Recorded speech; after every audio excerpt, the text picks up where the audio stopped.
All right. Happy Friday, everybody. Happy Friday! Hey, Oh, We did it. yes, another week down. And welcome to the Back Catalog Listening Party. My name is Mother Banjo, one of your hosts for the show. I am Anthony Ihrig, the other co-host. And joining us today, we have Brian Wicklund from the Barley Jacks. Hi, Hey, Brian. Brian. hey, everybody! And where are you joining us from today? From my music studio in my backyard in Marine on St. Croix, Minnesota. Beautiful. Awesome. Love that stained glass back there. That's cool. Thank you. Yeah, very nice. And I don't know about you all, but this cold, rainy fall weather has me thinking Scotland. So I'm having some scotch today to warm myself up today. So cheers. Nice. Cheers. Nice. I'm traveling across the river to my hometown of St. Paul for just a classic Summit EPA. The Nice. old standby. Sounds good. Right. And I just finished refinishing a cedar strip canoe, and so I'm drinking a bent paddle. Nice. Oh, very Yeah. good. Yeah, skål, everybody. Skull. Yeah. Cheers. Cheers. And it looks like Chris and Alan and Gary all joining us. Hello to all of you out there. Let us know what you're drinking, how you're feeling on this Friday. I don't know. Some of you parents might have had students in school. Tony, I know last week you had said you were a little nervous about online kindergarten. I'm sure it all went real smooth, right? It literally went as good as you can imagine it would have gone. Yeah.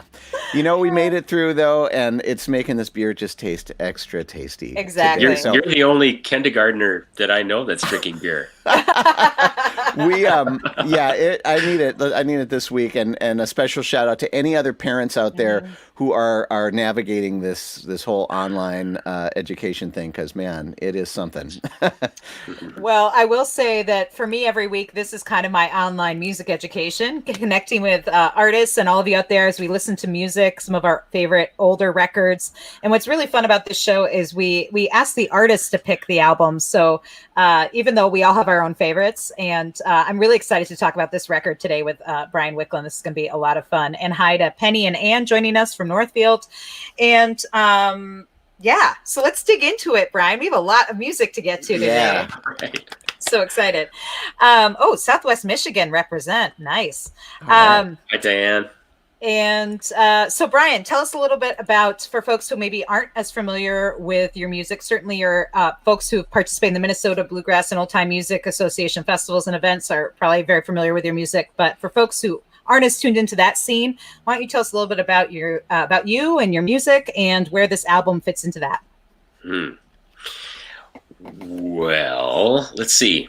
I grew up playing bluegrass, and so that is very much a part of my inner vocabulary, I think, as a musician. And also, I played with a band called Stony Lonesome for some years in the 80s and 90s, and then as a sideman in many different groups, Kathy Kallick Band and Judith Edelman Band, Chris Stewart Band, California groups.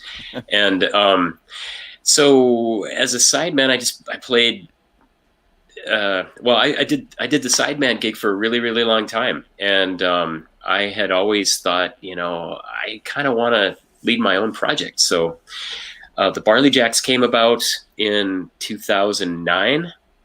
And I wanted to work with musicians that didn't come out of the bluegrass scene, and certainly did. And it's been an education for everybody, I think. And what everybody brings to the table is, it's super high quality and often things that I never would have thought of.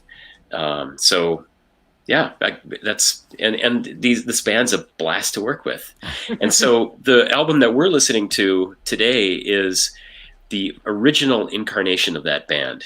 And actually, I'm the only one that is original from that particular recording. Interesting. Cool. Yeah, and so do give us a quick rundown of the instruments, not the traditional bluegrass ensemble. Correct. So I played, I think I played a little mandolin on this project, but fiddle, and did the songwriting. And then the guitar player is Joe Cruz, a great guitar player in the Twin Cities area, very eclectic and not from the bluegrass scene. And then Kevin Rao was our bassist at the time. He came out of both classical and jazz, absolutely stunning bassist. And Mark Anderson played percussion on this project. Oh man, one of our favorites. One of the best. Yeah. Yeah, he's great, isn't he? Yeah. So, and we did that whole project. We recorded it right here in this room, in my studio, and built isolation rooms. And it was in the middle of the summer, wicked hot. I had no air conditioning. We all just sweated through the whole thing. Well, I mean, the best way to get your head around this music, for those who haven't heard, is just listen to it. This is really at the intersection of some of my favorite types of music, and you guys are in for a treat on this Friday afternoon. We're gonna start off with a track called "Either Side of Night." Is there anything that you want to say about this track, either before or after? I don't know. Maybe we should listen to it first, and then I can't remember how it goes. Maybe I'll have some ideas after that. All right. Well, that sounds great. This is Brian Wicklund with the Barley Jacks, "Either Side of Night" on the Back Catalog Listening Party.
And that actually is the end of the track. And that was the Barley Jacks from their 2010 release, Either Side of Night, the title track. Brian Wicklund joining us today on Back Catalog Listening Party from the Barley Jacks, his songwriting project and composition project, I should say, on that instrumental tune.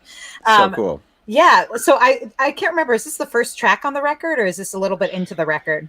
It is. It's the first track. Yeah. So the title track, and the Either Side of Night, the name of that is actually also the name. I got it from the name of the artwork that is on the project there, that was done by a great Scottish Scottish artist by the name of Sarah Poland, and she just, I really liked her work, and I had just gotten back from a tour in the UK, and was teaching at the Sore Fingers Bluegrass Camp, which is basically, if you can imagine, Hogwarts, bluegrass Hogwarts for adults. Love it. It's at a boarding school, and all of these. I want to go to there. Yes. You do actually. It's so fun. They have a pub right on campus. It's fantastic. But anyway, that's where I first met her, and then also I'd been really interested in the Celtic scene with Brother Mule. We had done a number of tours in the UK, and one in particular was at the Shetland Folk Festival, and everybody plays fiddle, and the Scottish fiddling, and specifically the Shetland fiddling, I thought was really cool. So anyway, that worked its way. You can hear on my fiddle, I'm playing a lot of Celtic sounding. Yeah, I was going to ask about that. Mm-hmm. That's great to hear the backstory, because I know your kind of bluegrass background, but I was like, what? Was he just listening to a ton of that music, and here you were, I know, right in the heart of it? I was thinking the same thing, and I was thinking how fortuitous it is that I'm drinking scotch. I was thinking sláinte the whole time, and what I really love about that track, the reason I asked about whether it was the first track, is that I love how it starts with just the sort of the rhythm section coming in hard. And it's like, I don't know how long it was until we got to the fiddle part, but until the fiddle comes in, it does not sound even remotely bluegrass. And I kind of love that was your opening statement on the record. Like, just so you know, this isn't going to be regular bluegrass that you're, that you're going to hear. And I just love it, and has such a momentum going. It starts with that pulse in the beginning. It's really nice. Thank you. Yeah. And we just want to give a shout out to all those people that joined us. Gary says, "Let's all go," and I'm assuming to that's Hogwarts, to the Hogwarts and Fiddle Camp. And we want to say hello to Anne, who is saying hello to everyone who made it through the first week of online school. Yeah, she's a teacher, so kudos to the teachers out there too, not just the parents, all the folks making it work. Tom, nice to see you, and Sandy, my mother-in-law, is out there. It's great to see all these familiar faces. This is my favorite part of the week, is getting together with y'all and listening to music. For sure. And again, that tune really sets the stage, I think, for this album in a really cool way. So tell us a little bit about how you approached recording these songs. Obviously, you sweated it out in your studio that you're joining us from live today. But did you have the arrangements set up ahead of time? Like that tune, were you like, you had a vision for how it was going to go, or did you kind of jam it out a bit first? They all vary. Typically when I bring a song to the band, I will do some kind of demo where I'll, add the other instruments as well. I play guitar and bass as well, so I'm able to kind of rough it out anyway and get them this demo. And then, so sometimes my demo is very specific, where I have parts written out, and, this is the way. So it ends up being, the final product is 92% what I originally thought. But other times I just come and I say, I need a lot more help. And then 40% of what the final outcome is based on the band's input. So, but it's always better when we can woodshed it and they come up with their own suggestions. It's always better. Yeah, for sure. And have you had any chance to, I know you've played a few live in-person shows outside during this time of quarantine. Have you been able to work on new material with them, or are you kind of sending stuff back and forth during this time? We haven't. I've been writing, but we haven't. I haven't really So, no, the answer is no. So we don't have anything new yet, but we will. And we're going to figure out how to make that happen. We have a new record that is fully recorded. We have just a few overdubs to do, like baritone parts, singing. And this is it's a project that we've been working on. Well, it's repertoire that we've been playing for about 6 years. So it's, ready to go, except for mixing. And we just kind of, lost momentum with COVID. Yeah. But we all are agreed that it's time for a whole new batch of music and a new approach. In fact, we have a gig coming up on Sunday, and we're going to try out playing electric instruments for a portion of it. Whoa! All right. Yeah. So and did I see one of those electric instruments behind you? Do you have? I think. Yeah. What do you got? I want to see a little demo there. Oh yeah. Yeah, it doesn't sound like much on. Unless it's plugged in, but when it is, man. You got to put the distortion pedal on. Yeah. Exactly. Yeah, So if folks want to see Brian and the Barley Jacks rock out maybe a little bit more this Sunday, that's just so you know, that's for any Minnesota folks or maybe Western Wisconsin folks, Marine this Sunday at the Brookside Bar and Grill, right? Correct. Yeah, 3 to outdoor 7. Gig. Yep, nice. Outdoor, socially distanced, good nice. Beer. Awesome. Good food. Yeah. Great. Well, and let's go back to we saw a photo. Was that photo of the current band or the band that played on this record that we get saw? That back up here. This is the current band, I believe. The current band. Okay. It is. Yep. Awesome. Yep. And let's give these folks a shout out just because we see them there, and you can see them on Sunday if you go see the Barley Jacks. Who are these folks? Mike Kramer is on guitar there. And he is just phenomenal musician. He's been playing with the Barley Jacks for about 6 years. And that is Joel Arpin on drums back there.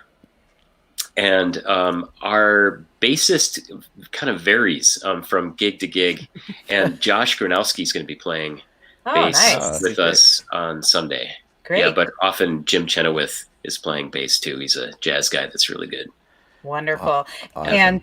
And it sounds like no matter who you have playing with the Barley Jacks, whether it's the original incarnation that we're hearing today on your 2010 album or your current incarnation, it sounds like they all come from different musical backgrounds, like the jazz and, folk and bluegrass and all these different elements. It seems like that seems to be something that's a real key part of this band, is the ability to incorporate multiple styles.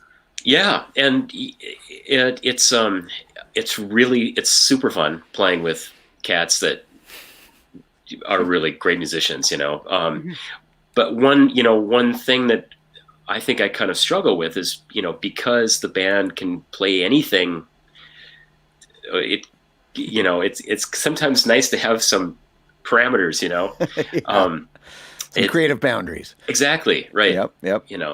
So do you have any rules then? Like, even if they're sort of internal or unspoken for kind of the material that you are willing to cover, or the boundaries, that you set for yourselves? The reason why I'm thinking of, I don't know if you saw the exhibit they had at the Minnesota History Center a few years ago, but it was about the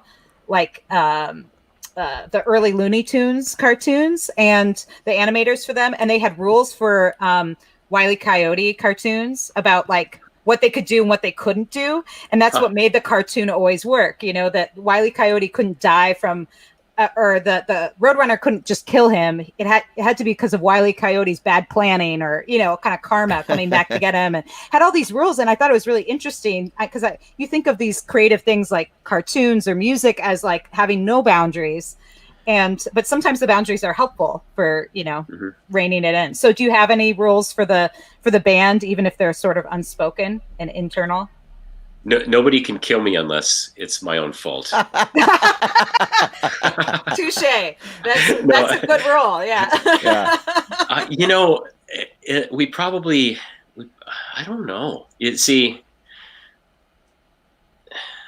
don't know. I guess if we really like playing it, then that's going to come across Mm-hmm. to an audience, I guess. So you have to like it. That seems like a good rule. Yeah. Well, and I think for artists, this idea of taste is really important. There's a lot of discussion these days in creative circles about that, where everyone's got their own kind of taste for something, and it's and that's like your spot in that Venn diagram. Like you have this taste for these various genres, and they all kind of come together in your music. And even if you can't put your finger on it, you know it when you hear it.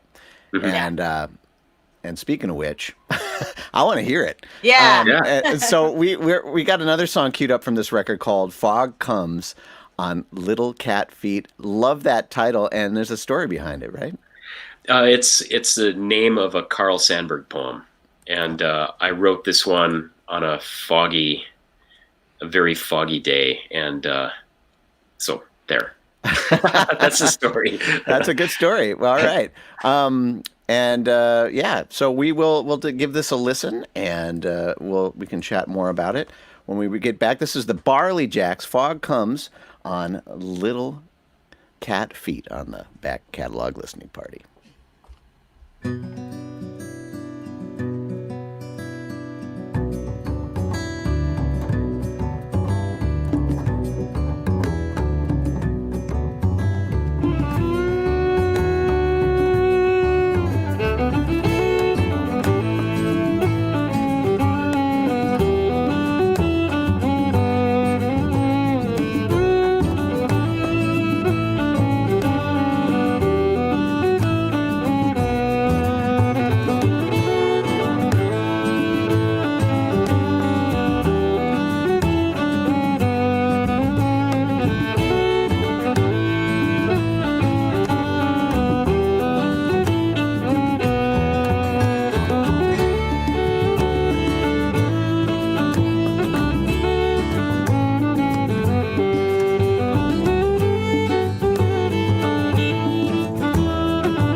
Great ending there as the fog rolls out. That is the Barley Jacks. Fog Comes on Little Cat Feet from the 2010 release, Either Side of Night, which we were talking about today on Back Catalog Listening Party. And I love that breakdown with the percussion and the bass, because it kind of sounded like little cat feet. I just love that. And I also have to say, it feels appropriate these last couple mornings in the Twin Cities anyway. I don't know what it's like where you are, Brian, but it's been very foggy. We had these crazy foggy mornings. And so that tune felt real good. Tell us a little bit about the guitar part on that. It had a very kind of Spanish guitar kind of sound going on in that. Was that something that you envisioned when you wrote the tune? No, that's Joe Cruz just doing what Joe Cruz does, you know? Yeah, he's very versatile, and also it comes out of, he has a really strong connection to Latin American music for sure, and has played quite a bit of it. So you really hear it come out in his, not just his note choice, but also just the tone of his guitar is, I think it's really cool. I haven't heard that for a long time. I haven't heard this album for a long time. So sounds great, man. Well, thanks. Yeah, I'm listening back to it and thinking, oh, that's right. I remember that part. Well, we do it a lot slower now. Yeah, it is funny how the tunes evolve, especially ones that are in your regular rotation at shows, and how much they can change both with the membership of the band as well as just the tunes are living organisms, you know, and they sort of shift as they grow. Yeah. But yeah, it's great to revisit this record. And again, the sound on this album, if you guys are listening on, you know, YouTube or Facebook, and if you don't own this record or you haven't heard it and on CD or like a high audio quality, you should really buy this album. Yes, it's scrolling on the bottom of the screen, and you can get the CD from the Barley Jacks website because it sounds amazing. I have to say, I would have guessed that you had just recorded it at the most top-notch studio, and well, you did at your own studio, but it sounds amazing. So thanks. Kudos. It was I was the engineer as well as being the the fiddle player and the band leader and all of that stuff, and I don't want to do that again. It was too hard. Yeah, that's a whole it's like a whole another member of the band. Well, then you don't have a neutral party to tell people to do stuff. It's like, oh, Brian's telling us to do something again. Yeah, and sometimes it's nice to have that voice, to just say that was the take. Or nope. You could do it better. A good engineer, it very subtly will, maybe nudge you along to get the best out of you, and it's hard to do that yourself. Sometimes it's so hard to be able to hear everything that's going on and your own playing, and not have your own playing superimposed on everybody. How you feel about how you just It's worth paying somebody to do that. It sounds like you might not have recorded it that way now if you were doing it. Well, the most current record, we went into Wild Sound Studio, which is great. With Steve, that's the perfect place for this stuff. We had a couple of people talk about the percussion. We touched upon that earlier. Love the percussion on the song, and then Joe asked who did the percussion. We did talk about this, Joe. It's Mark Anderson, but I want to know how you got hooked up with one of the all-time best percussionists in the world, Brian. Talk a little bit about how you landed Mark on this record. Well, it's not the music scene in Minneapolis, at least acoustic music. There's a lot of overlap, and it's a smallish community, really. But both Mark and I toured with the Lori Line Pop Chamber Orchestra, so we got to know each other that way, and I think and then also various recording projects. He'd be at a studio and I'd be at a studio, and so he's just a great guy. We all need more Mark in our lives, I think. It's and true. Such a Zen presence too. Yeah. I mean, literally. I mean, he's a Zen priest. Yeah, exactly. I mean, he brings that sense of calm and steadiness that I think in a recording situation is sometimes much needed. And Joe was asking about his setup there. It sounded like he was hearing Saboran and Skins. And what kind of stuff did he have going on in the studio with you? Do you remember? he had a lot of stuff.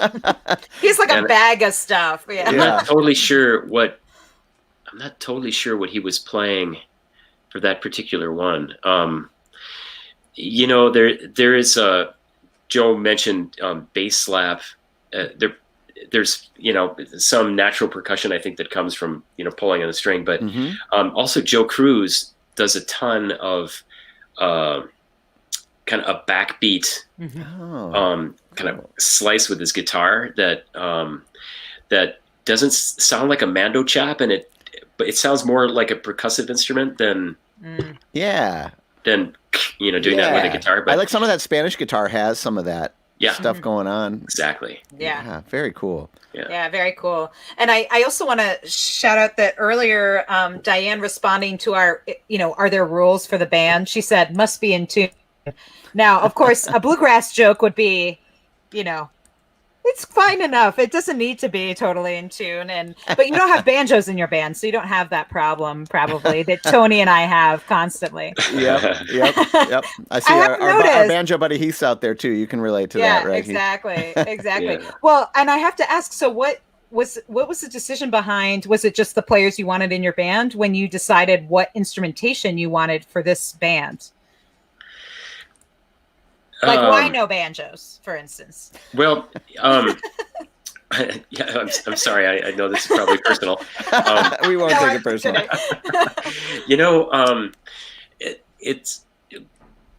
I wanted to be related to bluegrass, but not bluegrass, I guess, with this project. That said, I play banjo. I play clawhammer a lot, and not so much with this band. And then also Joel Arpin, our drummer, also has taken up banjo as well. So he's really into it too. So Nice. we're talking about incorporating some clawhammer at points, so here we're talking about, what are the rules? I don't know what the They're rules are. always changing. Yeah, Well, if there's one rule whatever I around here, want. it's like more Calvin banjo. Ball. So Well, now that you our have the plan is banjo, in there, then you don't even have the rule that Diane suggested, must be in tune. Right. It's just like must have fun. It sounds like is the main rule. Yeah, I think it would be really cool and the band has talked about this, of having one end of the spectrum with a clawhammer banjo, being and then the other end of the spectrum, where we're all electric, this thrashing, and so somewhere in the middle. why not? Yeah, I mean, I don't know, if it's fun and it sounds good and we like it, I think people will too. If it sounds good, it is good, folks. Yeah, and actually, sounds like this could be a developing theme on back catalog, because we don't have a real strong definition. I mean, it's vaguely rootsy, but beyond that, we don't really have borders on the kinds of music we explore on the show. But I was thinking this is a theme that's developed when we had some of your former Stony Lonesome folks like Chris Silver and Mark Kreitzer, also people who played a lot of bluegrass, but also have pushed the boundaries at the Mabatma festivals and brought instruments that people maybe are unsure about. But it seems like that's the theme amongst a lot of, at least Tony and I, some of our favorite musicians, is people who are willing to take, not be reined in by a genre and not be told what instruments they can and can't play or have to have on a show. I really love that about what you guys do. And I find at Bluegrass Festival in particular, your band, probably like my band, is like the palate cleanser band, Refreshing. So refreshing. It's like, oh, I've had a whole day of great bluegrass, but I want something a little bit different, and I've always loved seeing your sets because again, it's always just great music performed well. And I love that you push the boundaries a little bit. So I think we need more of that. Yeah. I do too, and that's why I want to pitch this that all of you who are listening, if you have a little change to spare, to throw a little bit in Brian's tip jar, we have in the comments his Venmo, his glass is almost empty, folks. His PayPal. He might have a few gigs here and there right now, but it really is just a fraction of what he'd normally be doing. He's a professional musician who, like all professional musicians right now are suffering a lot. So if you want to hear that next record, if you want to hear more, the electric record, yeah, I want to hear it. Yeah, throw a little bit into his tip jar. Again, it's in the comments. You can find it, and let Brian know how much we appreciate the art that he is creating. And speaking of the comments, Heath says bluegrass detox. Yes, yep. I think we all need that sometimes. Absolutely. And then a special shout out to my dad and my folks listening from Connecticut. So greetings to them and to all of you out there listening. If you have questions for Brian about any of the music or about his band or his approach to recording, feel free to throw it in the comments. We're going to dig back. We're going to try and get in as many of these tunes as we can before the hour is up. And the next one we have queued up is Sister Kim. Anything you want to say about this track before we dig in?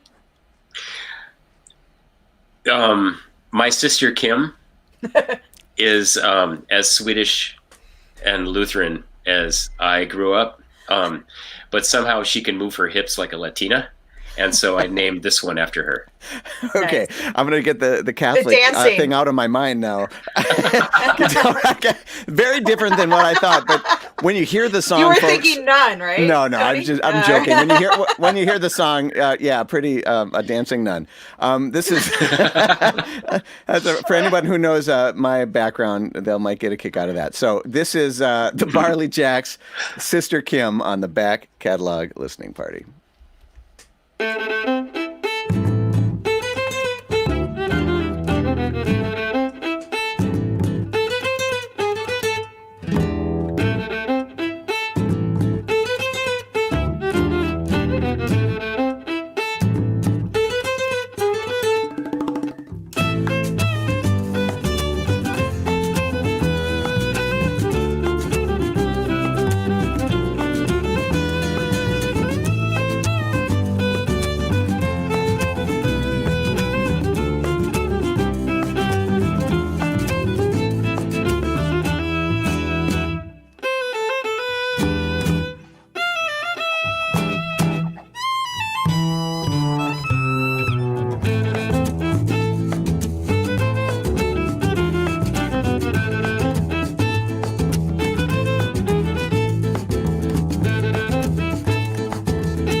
I love. Oh, that's great. The Barley Jacks, Sister Kim from the 2010 man. release, Either Side of Night. And I have to say, you guys are good at the psych out endings, man. You have a bunch of them on this record where I'm like, it's nope, it's not it yet. Yeah, no. Wait I for love it. Wait it. for it. I was I hearing know. some Cuban, Afro-Cuban all-stars, Buena Vista Social Club stuff going on there. Is Yeah. that something that you had in mind, with this tune? Well, I, here again, bringing it to the band made it so much better than I had imagined. So, you're right to pick out Buena Vista. Mm-hmm. The our bassist Kevin Rao, if on the during the solo section, he plays everything but the one. So, Boom, bump, like the first yeah. beat. So he's Yeah. And Yeah. for me, as a folk musician coming out, I was like, what? Where's the one? I kept getting lost all the time. But yeah, I mean, it was just, so anyway, everyone brought all kinds of extra stuff. And Joe Cruz, whenever he'd take a solo on that one, people would just throw babies in the air. Just amazing. It's so good. It's So good. Yeah, it's just Yeah. what I needed the end of this week. Yeah, that's a for bunch sure. of folks saying it was perfect music for a Friday. And then Joe had a question. Did you get some inspiration from Brubeck? So he was hearing more of that sort of, jazz influence happening. You probably indirectly, yeah. But not completely directly. I don't know. Maybe we're all channeling it. Yeah, maybe we all have been influenced by Brubeck in some way over the years. So. And then, of course, there's another little side conversation happening where Gary said, I want bobbleheads of Tony and Ellen. And then Bevan's saying, I'd buy one of those bobbleheads. Well, that's a good idea for merch down the road. That could be a Patreon perk, Exactly. So I can't help it, I know. with this music, man. I mean, this is just the groove, and I don't, one of the ideas behind this show, and I just want to stop for a second and thank all of you for being here and for commenting, is that I almost feel it's the lost art of listening to music together. Like with other people, it's different, I mean, it's not like live, but even just pre-recorded stuff, like the listening parties. If you ever went to a record store, when they're releasing a CD or an album or cassette, depending on your era, there is something special about the community aspect of it, and it kind of flows through Ellen and I. So thank you guys. Yeah, and we really love hearing this music. And I think there's something also that happens now where there's so much wonderful music out there, and there's so many ways to access it, which is great. But it does mean that a lot of us are sort of plugged into our private devices, and again, we don't do that collective listening. We're not necessarily listening on a record player in a stereo or with a bunch of and certainly not with a bunch of people at our house these days. Right. So this is why we're excited to have you join us in our living rooms and offices and studios to listen to music with us, because it's special for us, and mainly we love getting to hang out with some of our favorite musicians and hear them talk about the music, like Brian, who's been such a favorite of both of ours. You were one of our people right away, Brian, that we were like, we need to get Brian on the show. Yeah. We each have our dream lists, and Brian, you're part of our Venn diagram of people we needed to have on the show. So well, thank you. Thanks. Yeah. I'm so glad to be here. That's for sure. That's great. It's a great thing you do. Well, let's. I think we have time at least for one, maybe two. Yeah, we'll see how it goes. To fit in more. We got a track lined up with some vocals, and what? Can you talk a little bit about your relationship with vocals? I mean, when I first saw you, it was mostly in the sideman compartment, playing the instruments with the others. It's great to see you step up and sing the songs. Are these your lyrics? Is this something that you want to do more of? Is this something that where does that fit in your kind of in your musical world, the vocals and the singing as a frontman? So back 10 years ago, the Barley Jacks was started out as principally an instrumental group with some singing. And I was singing covers, and Joe Cruz as well. So the two of us were the primary vocalists. And then But I really wanted to have an all original band, of almost completely original music. And so, and then also I've been really interested in songwriting. So, really the last 4 years in particular, the last 2 years in particular, I've been spending a lot of time songwriting. So, I go through sort of seasons of doing it, but it's the first thing that I do when I get to the studio in the morning. Nice. I work for a couple hours trying to come up with a song that I like, So now the newest incarnation of the band is it's 90% original songs, and it's harder for me to lead songs on the fiddle, so I end up playing a lot more mandolin these days. Yeah, and the reason I bring that up is that I saw the Barley Jacks recently at winners of the Parkway Theater's Battle of the Bluegrass Band competition. That was about a year ago, right? I was a judge, Yeah. I will say, but I was I was trying to be as impartial as possible. You guys blew it out of the water, but that's something that struck me during that performance was like, hey, wait, I know Brian as bluegrass fiddle guy, and here he is up there singing and doing a lot of original material. So it's great to hear that that's become part of your artistic process now. Thanks. Yeah, it's challenging. It's trying to write a song that is meaningful. Well, And what could? Oh, go ahead. so I mean, but it takes so long for me. I don't know what it's like for you, but I could spend anywhere from 6 to 16 hours on a single song.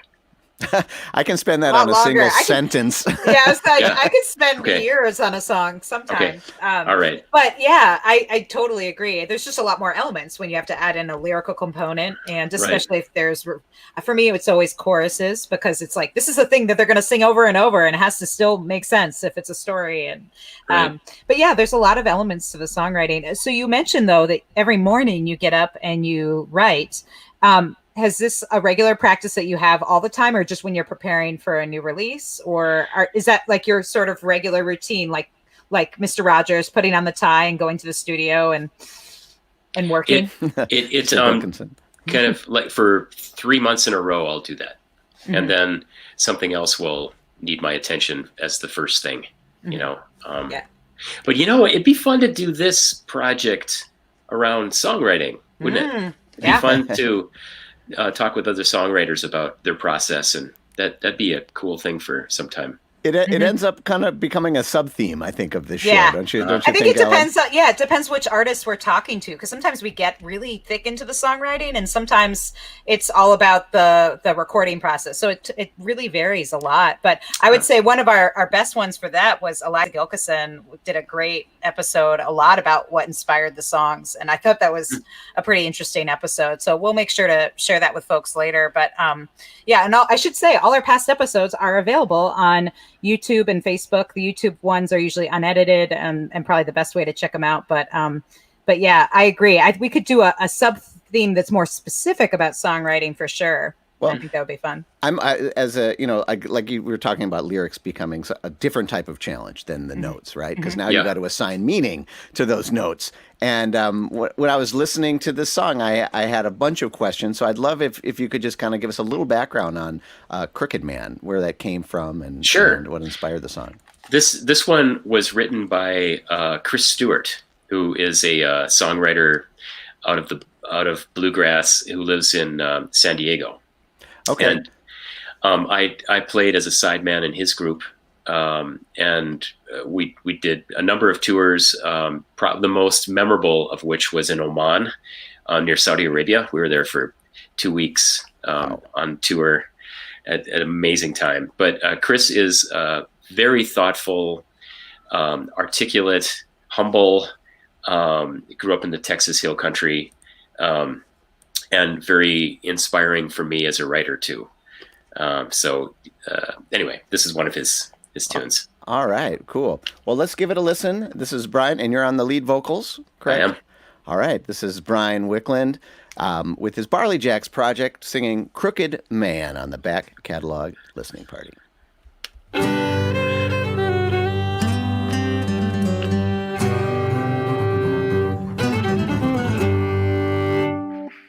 Once I met a crooked man on a crooked road. He said he had a crooked plan if I carried his load. I took that burden from him, then away he ran. Now I am the crooked man. I looked inside the crooked bag filled with rags and bones, until I found a crooked box and a crooked bow. It fit my gnarly fingers and my twisted hands. I am the crooked man.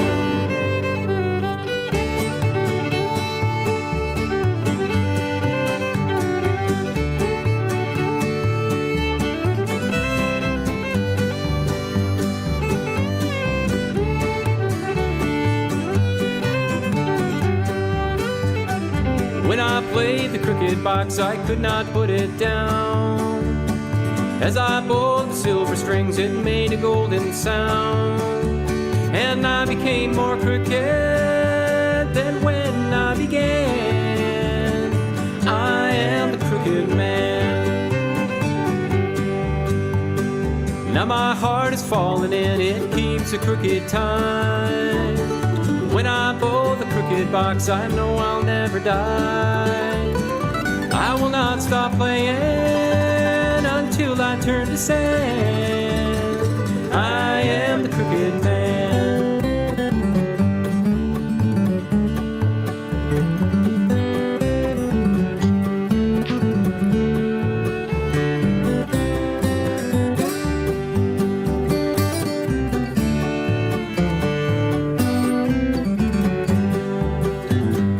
People say the road of life is long, straight and true, but they all dance a crooked dance when I play crooked too. Why I must deceive them, I'll never understand. I am a crooked man.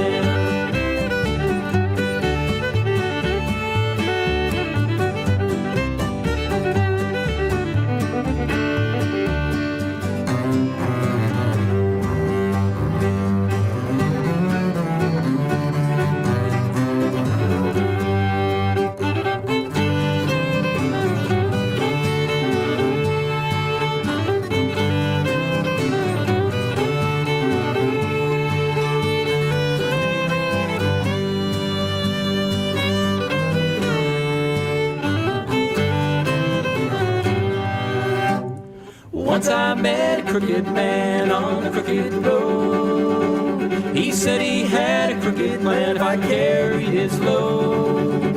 I took that burden from him, then away he ran.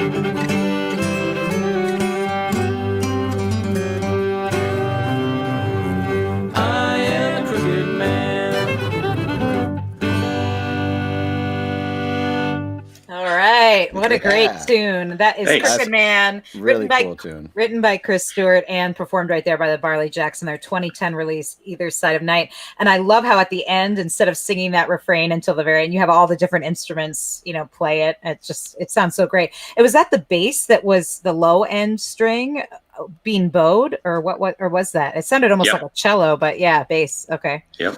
Sounded great. And then Yeah. who was singing the harmony vocals on that? Was that your bandmates or was that you tracking your vocals? That was Ben Winship. Oh, cool. Yeah, he did it. He did the mixing for the project, and then I asked him to do a couple of little things here and there. So Nice. Sounds great. Yeah. Yeah. Really, great. really nice stuff. And again, if you guys are interested in owning this music in high fidelity, you can go to the Barley Jacks website. It's just barleyjacks.com. And you can purchase the CD, and I'm assuming there's links to download it as well. Yep. And you can find out more about Brian and what the Barley Jacks are up to. They, despite the the pandemic, they're getting gigs because they're good, and the world needs live music right now. Right, and we need it while the weather's good here in Minnesota. So I know there's a little desperation there. If you live in the region, get it in while you can. We have there's two opportunities to see the Barley Jacks coming up fairly soon. This Sunday in Marine at Brookside Bar and Grill outdoor gig where they might bring their electric instruments. Who knows? And then October 10th at the Rife Center in Grand Rapids, Minnesota. Also an outdoor gig. That's right.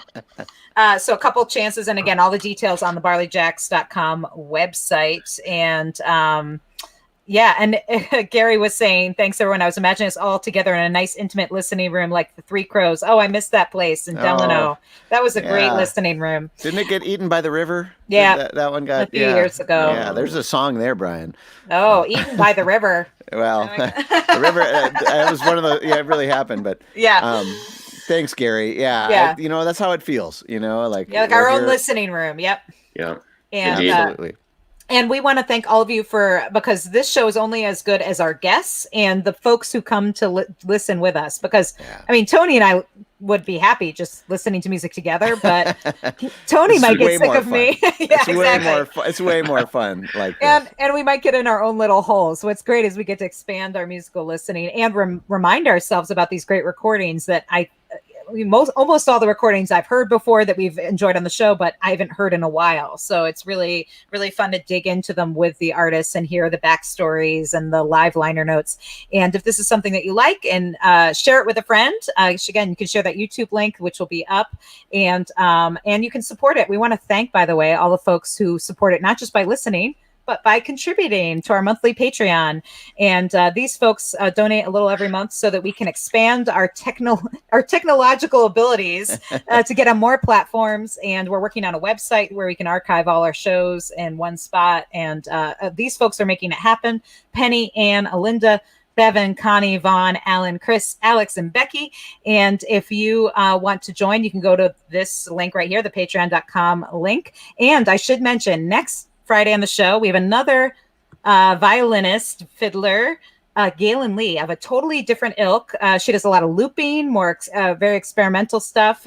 She's from Duluth, great artist. She's going to be on the show next week, and she's also doing a special after party. So if you become a Patreon member at the right level, you can join us for a private Zoom after party. So that's all happening. But Brian, thank you so much for joining us today. This has been such a fun hour. Thank you so much. Thanks for listening to my stuff and asking good questions. I hope I answered them okay. Oh yeah, you sure did. And I think you probably picked up a few new fans along the way. Speaking of which, we got a request for the tip jar. So it is. One more time, here it is. They're both either Venmo or PayPal, whatever you're feeling. You can go to Venmo. You can see his information. It's also in the comments as well. So thank you so much for supporting the artists, because man, this is what we need right now more than anything. Thank you. Yes. Yeah. Well, thanks so much for joining us, and we'll see you back next Friday. If we all make it through another week, 4 p.m. Central on the Back Catalog Listening Party. All right. We'll see you next week, folks. All right. Bye. Thanks, everybody.